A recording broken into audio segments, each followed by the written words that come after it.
Welcome to my Navaratri doll display 2025. The story this time is of Bhishma Pitamaha, a central character in Mahabharata. King Shantanu of the Kuru dynasty went hunting one day and met a beautiful woman in the forest. He was smitten and asked her if she would marry him, and she said she would if he agreed to the conditions of never questioning her actions, never speaking one harsh word to her, and never asking who she is and where she is from. The king agreed to these conditions and they got married. They lived in Hastinapur and they were happy. About a year later, the queen gave birth to a baby. The king was ecstatic. However, the queen threw the baby into the river. The king was shocked but remembered the conditions he'd agreed to and kept quiet. A year later, the queen gave birth to yet another baby, which also she threw into the river. The king was again shocked but yet again kept quiet. This happened 7 times. 7 babies were thrown into the river. When the 8th baby was born and the queen was holding the baby, the king panicked and rushed to her and said, "Hey, cruel woman, who are you? Who throws their baby into the river? Why do you do that?" So the queen replied that "You've broken all my conditions, so I'll have to leave you. However, I'll answer your questions before I go. I am Ganga. And the reason I threw those babies in the river was because they were all cursed to be born on earth and they wanted to be relieved of that curse soon." So this is the story.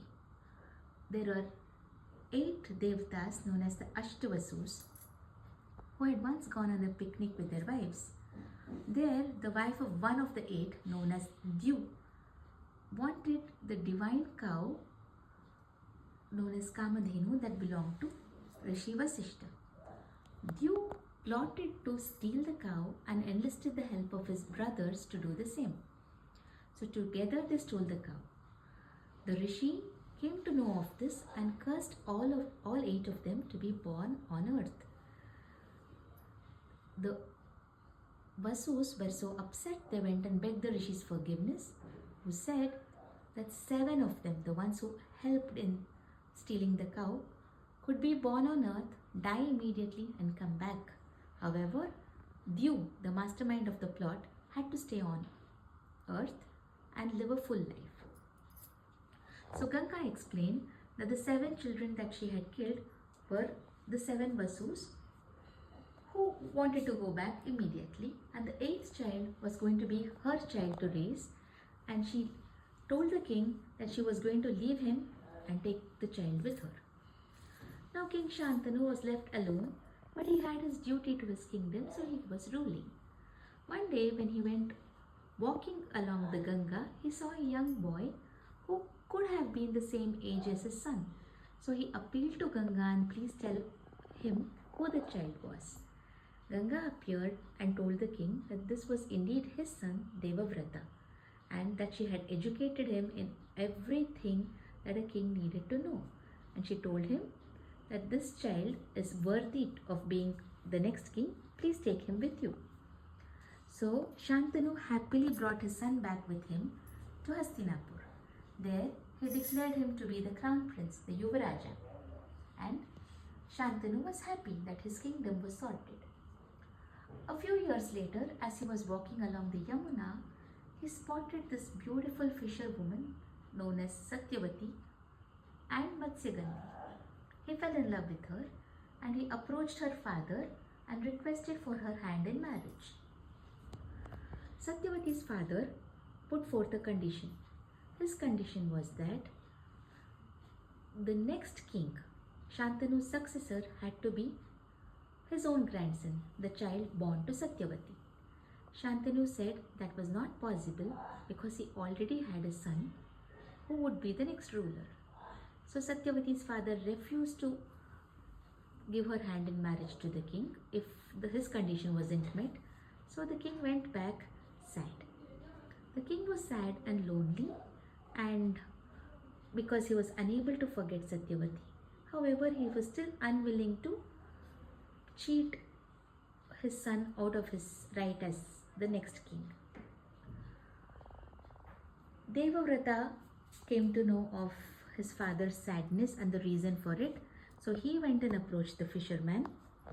Devavrat approached the fisherman and requested for his daughter's hand in marriage to his father, Shantanu.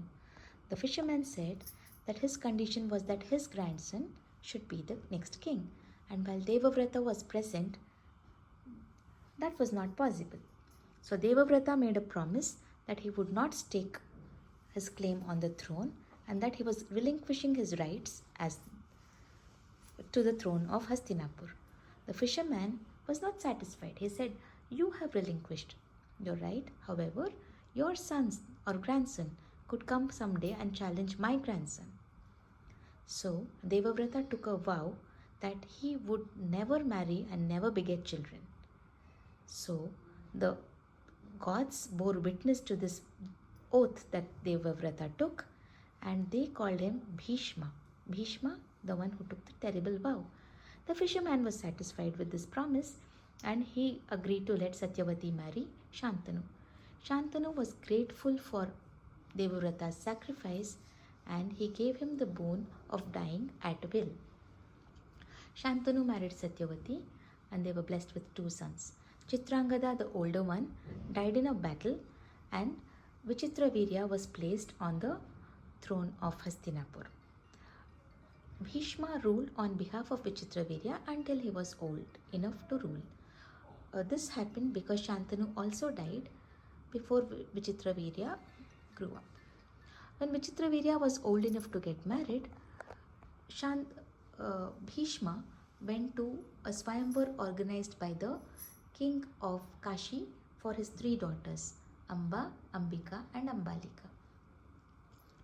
Bhishma defeated all the princes and kings there and carried all 3 princesses to Hastinapur for them to marry Vichitravirya.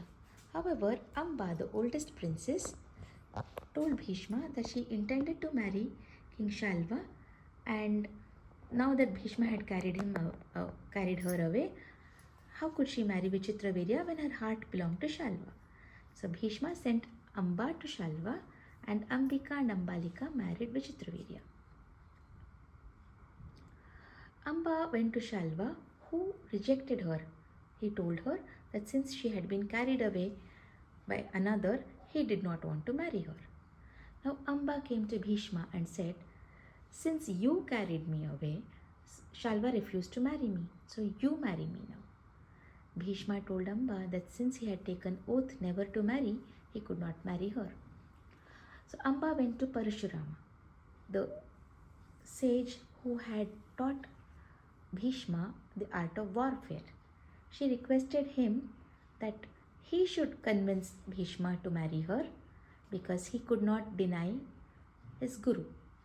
Parashurama came to Bhishma and asked him to marry Amba. Parashurama tried to convince Bhishma, but Bhishma said his oath was important and he could not break his oath. Bhishma and Parashurama fought for 23 days and Bhishma emerged victorious. So Parashurama could not help Amba. Amba was frustrated and sad and she held Bhishma accountable for all her grief. So she performed severe penance to Lord Shiva, and when he appeared, she asked for the boon that she be the one to kill Bhishma. Shiva told her that as Bhishma had the boon to die at will, Amba could only be instrumental in Bhishma's downfall. She could be a cause of his death. But Shiva promised her that this would happen in her next birth. Eager for her next birth, Amba killed herself. In the meantime, Vichitravirya died and he did not have any children. So Satyavati approached Bhishma and requested that he marry Ambika and Ambalika in order to continue the lineage of the Kurus. But Bhishma respectfully said he could not do so because he had taken oath never to marry. Now Satyavati approached her other son, Vyasa, Veda Vyasa, and he was her son prior to her marrying Shantanu. She requested Vedavyasa to impregnate Ambika and Ambalika. Vedavyasa agreed to do so. Ambika was so scared in the presence of the sage that she kept her eyes closed. Consequently, her son was born blind. Ambalika turned pale in fear when in the presence of Vedavyasa, and so her child was born pale. The sage also blessed a maid with a child, and that child is Vidura. So the three princes, the three children, Dhritarashtra, Pandu, and Vidura, grew up under the watchful eyes of Bhishma. Bhishma got Dhritarashtra married to Gandhari, Pandu to Kunti, also to Madri later. Bhishma initially installed Pandu on the throne of Hastinapur. However, Pandu got a curse later and he left to the forest, leaving the kingdom for Dhritarashtra. We also know that Pandu had 5 children, Dhritarashtra had 100, the cousins did not get along, etc. Here is one incident that happened. This is the scene of Draupadi's Vastraharan. Dushasana is trying to disrobe Draupadi, and this happened in the presence of Bhishma, a sad incident that Bhishma had to witness. Anyway, it all came down to the Kurukshetra war, and Bhishma had to fight for the Kauravas even though he knew that the Pandavas were right. Bhishma was made the commander-in-chief of the Kaurava army. 9 days of war and Bhishma created havoc among the Pandava army. So on the 9th night, Yudhishthira approached Bhishma and asked him, Pitamaha, how can you be defeated? And then Bhishma let on. He informed that while he held weapons, nobody could destroy him or defeat him. He would drop his weapons if a woman came in front of him. Armed with this knowledge, Yudhishthira went back and reported to Krishna. In the meantime, Amba, who had died, had taken birth as the child of King Drupada. She was born a woman and was raised like a man. At one point, a yaksha swapped his sex with her, so she became a man and the yaksha became a woman, and now Amba remained as a man. Her name in this birth was Shikhandi. Now Lord Krishna called Shikhandi to stand in front of Arjuna so that when Bhishma spotted Shikhandi, he would drop his weapons. Because she was born a woman, and Bhishma also knew that Shikhandi had been a man in a previous birth. So when Arjuna with Shikhandi in front of him approached Bhishma, Bhishma dropped his weapons and Arjuna was able to attack him.